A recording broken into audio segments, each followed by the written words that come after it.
ಎಲ್ಲರಿಗೂ ನಮಸ್ಕಾರ. ಇದೇ ಏಪ್ರಿಲ್ 18 ಕೋರ ಸಿನಿಮಾ ಇಡೀ ಕರ್ನಾಟಕ ರಾಜ್ಯಾದ್ಯಂತ ಬಿಡುಗಡೆ ಆಗ್ತಿದೆ. ದಯವಿಟ್ಟು ಯಾರು ಮಿಸ್ ಮಾಡ್ಕೊಬೇಡಿ. ಯಾಕಂತ ಹೇಳಿದ್ರೆ ಕೋರ ಅಂದರೆ ಕೊರಗಜ್ಜ ಸ್ವಾಮಿ ಆಶೀರ್ವಾದ ಒಂದು ಅಚ್ಚ ಕನ್ನಡ ಸಿನಿಮಾ, ನಮ್ಮ ನೆಲದ ಸಿನಿಮಾ, ನೆಲದ ಕತೆ ಸಿನಿಮಾ. ಸೊ ಇದರಲ್ಲಿ ಒಂದು ಬೇರೆ ಒಂದು ಲೋಕನೇ ಕಾಣ್ಬೋದು. ಕೋರ ಅಂತ ಹೇಳಿದ್ರೆ ಒಂದು ಕಠೋರ ಅಂತ ಒಂದು ಕ್ಯಾರೆಕ್ಟ್ರು, ಅದು ನಾನೇ ಕಠೋರ ವಿಲನಾಗಿ ಮಾಡಿದ್ದೀನಿ.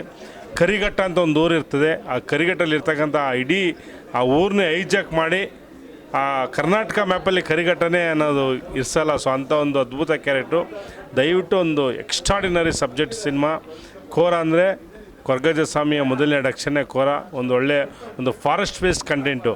ನೀವು ಸಿನಿಮಾ ಥಿಯೇಟ್ರಲ್ಲಿ ಬಂದರೆ ನಗ್ಬೋದು, ಅಳ್ಬೋದು, ಖುಷಿ ಪಡ್ಬೋದು, ಒಂದು ಒಳ್ಳೆ ಫೈಟ್ ನೋಡ್ಬೋದು, ಒಳ್ಳೆ ಕಂಟೆಂಟ್ ನೋಡ್ಬೋದು. ಅಂಥ ಒಂದು ಎಕ್ಸ್ಟ್ರಾಡಿನರಿ ಸಿನಿಮಾ ಇವತ್ತು ಕನ್ನಡ, ತೆಲುಗು, ತಮಿಳು ರಿಲೀಸ್ ಆಗ್ತದೆ.